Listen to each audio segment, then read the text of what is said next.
दिशा Salian case में दोबारा जांच की बात हो रही है, दोबारा से सुनवाई की बात हो रही है। बॉम्बे हाई कोर्ट में मामला पहुंचा है तो इधर मुंबई पुलिस ने भी नए सिरे से केस दर्ज किया है और नए सिरे से जांच जल्दी हो सकती है। लेकिन इस बीच बड़ा अपडेट इसमें यह आया है कि पूरे मामले में ट्विस्ट आ गया है, क्योंकि दिशा सालियान के मामले में उनके पिता सतीश सालियान के वकील बुरे फंस गए हैं। जी हाँ, नीलेश ओझा जो कि इस मामले में वकील हैं सतीश सालियान के, तो नीलेश ओझा पर हाई कोर्ट ने बुरा यहाँ पर फटकार लगा दिया और बड़ी सजा तक देने की तैयारी हो गई है। तो वाकई में क्या दिशा केस फंस गया है? क्या होगा इस मामले में? अब क्या दिशा के वकील का फंसना दिशा मामले की सुनवाई पर भी असर डालेगा? दिखाते हैं, बताते हैं आपको सब कुछ। आप भी इस वीडियो को शेयर करें, कमेंट बॉक्स में अपनी राय जरूर दें।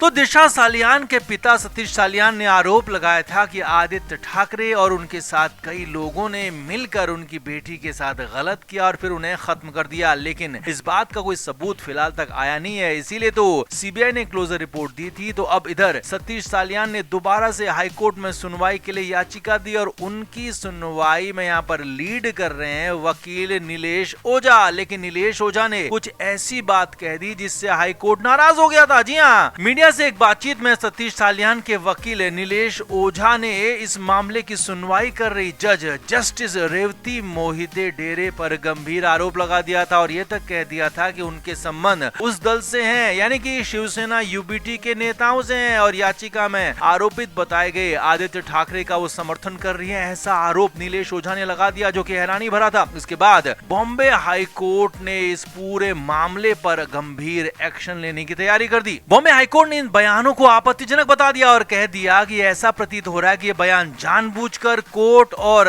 जस्टिस के अधिकार को बदनाम करने के लिए दिए गए हैं। तो ऐसे में ये आरोप कोर्ट की छवि को धूमिल करते हैं और इस तरह से जो बयान दिया गया है निश्चित रूप से अवमानना के समान है और इसीलिए इस पूरे मामले में बॉम्बे हाई कोर्ट ने तुरंत आदेश जारी कर दिया कि इस मामले में अवमानना की कार्रवाई शुरू की जाए और इसके लिए 29 अप्रैल की तारीख भी तय कर दी। जी हाँ, कोर्ट ने रजिस्ट्री को निर्देश दिए हैं कि वो वकील नीलेश ओझा को सम्मन भेजकर उन्हें इस मामले की जानकारी दे दें कि उनके खिलाफ अवमानना की कार्रवाई शुरू हो रही है। अब पूरा मामला यहाँ पर नीलेश ओझा के खिलाफ चला गया, जो कि दिशा सालियान के पिता सतीश सालियान के वकील है और नीलेश ओझा के बयान के बाद मामला पूरी तरह से फंसता हुआ दिख रहा है, क्योंकि अभी तक ऐसा लग रहा था कि दोबारा से दिशा मामले की जांच होगी तो आदित्य ठाकरे मुश्किलों में आ सकते हैं, फंस सकते हैं। लेकिन यहाँ पर तो खुद नीलेश ओझा जो कि सतीश सालियान के वकील है वो यहाँ पर फंसते हुए दिख रहे हैं। तारीख तक उनको मिल गई और इसीलिए क्या अब ऐसे में संभव यह है कि दिशा सालियान के केस पर भले असर कैसा पड़े तो हम नहीं कह सकते, लेकिन हाँ, इस केस में देरी जरूर हो सकती है, सुनवाई में वक्त लग सकता है। दिशा सालियान के पिता सतीश सालियान भले ही कितना ही जोर लगा लें, लेकिन नीलेश ओझा जो उनके वकील हैं उन्होंने जो बयान दिया है उसके बाद इस पूरे मामले में सुनवाई में देर हो सकती है, मामला और लंबा खिंच सकता है। वैसे भी इस पूरे मामले को 5 साल हो चुके हैं तो इसीलिए मामला और ज्यादा लंबा खिंच सकता है, या कहें कि मामला फिर से फंस सकता है। जैसे 5 साल तक ये मामला अटका रहा तो वैसे ही ये मामला एक बार फिर से अटक सकता है। इसीलिए वकील की गलती की सजा अब क्या वाकई में दिशा को मिलेगी? तो यही यहाँ पर नजर आ रहा है कि दिशा सालियान का केस एक बार फिर से डिले हो सकता है, फंस सकता है, अटक सकता है। इसीलिए क्योंकि जब पहले इस पूरे मामले में नीलेश ओझा के खिलाफ सुनवाई होगी और उसके बाद ही दिशा मामले में आगे कार्रवाई हो सकती है, यानी कि मामला अटक गया है, फंस गया है। तो आपका इस पर क्या कहना है? क्या दिशा सालियान के पिता के वकील को इस तरह की बातें नहीं करनी चाहिए थी कि जिससे दिशा के केस पर असर पड़े? आप क्या मानते हैं? कमेंट जरूर करें, वीडियो को शेयर भी करें।